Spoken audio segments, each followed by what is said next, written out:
नमस्ते दोस्तों, स्वागत है आपका हमारे चैनल कला उत्पत्ति पर।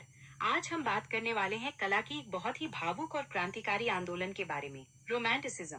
तो आइए जानते हैं कि ये आंदोलन आखिर क्यों शुरू हुआ और इसका कला जगत पर क्या प्रभाव पड़ा।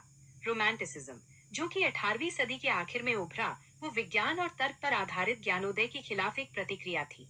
जैसा मैं बता रही थी, इस आंदोलन के पीछे कई महान कलाकार थे। कैस्पर डेविड फ्रेडरिक ने प्रकृति को एक दैवीय रूप में दिखाया, वहीं डेला क्रॉइक्स ने भावनात्मक कहानियों को कैनवस पर उतारा। इन पेंटिंग्स में अक्सर गहरे नाटकीय रंगों का इस्तेमाल होता था, जो भावनाओं को उभारने का काम करते थे। इनका मुख्य विषय होता था प्रकृति का विशाल रूप, रहस्यवाद और व्यक्तिगत अनुभव। आइए रोमांटिसिज्म की इतिहास पर थोड़ी और गहराई से बात करते हैं। इस आंदोलन की शुरुआत 18वीं सदी के आखिरी दशकों में हुई और ये 19वीं सदी के मध्य तक चला। ये ज्ञानोदय के वैज्ञानिक और तार्किक दृष्टिकोण के खिलाफ एक बड़ी प्रतिक्रिया थी। जो कलाकार थे, वे तर्क से परे जाकर कल्पना, भावना और व्यक्ति की आंतरिक दुनिया पर जोर देना चाहते थे। रोमांटिसिज्म का दौर चल रहा था, तब दुनिया में बहुत बड़े बदलाव आ रहे थे। उस समय फ्रेंच रेवोल्यूशन हुआ, जिसने यूरोप की राजनीति और समाज को हिला दिया। साथ ही साथ इंडस्ट्रियल रेवोल्यूशन भी शुरू हो चुका था, जिससे मशीनीकरण बढ़ रहा था और लोगों का जीवन काफी बदल रहा था।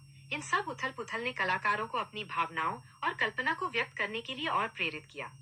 उस दौर में नेपोलियन वॉर्स हुए, जिसने पूरे यूरोप में उथल पुथल मचा दी थी और बहुत से कलाकारों को इंस्पिरेशन दी।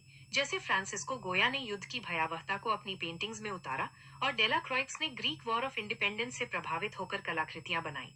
रोमांटिसिज्म के दौर में कई महान कलाकार हुए हैं। सबसे पहले कैस्पर डेविड फ्रेडरिक, जिनकी painting Wanderer above the sea of fog प्रकृति के रहस्यवाद और अकेलेपन को दर्शाती है। दूसरे यूजीन डेला क्रॉइक्स, जिनकी मशहूर painting liberty leading the people क्रांति और आजादी के जज्बे को दिखाती है। तीसरे थियोडोर जेरिको, जिनकी the raft of the Medusa इंसानी जज्बात और निराशा की बहुत जीवंत तस्वीर है। चौथे जॉन कॉन्स्टेबल, जिनकी द हेवेन ग्रामीण जीवन की शांति और सुंदरता को सामने लाती है।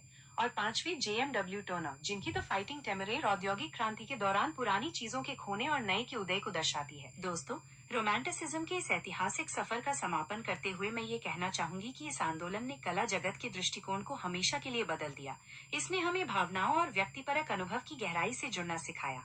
अगर आप हमारे इस कार्यक्रम के बारे में और जानना चाहते हैं तो कृपया इस वीडियो को लाइक करें, चैनल को सब्सक्राइब करें और अपने विचार नीचे कमेंट सेक्शन में साझा करें। हमसे जुड़ने के लिए धन्यवाद।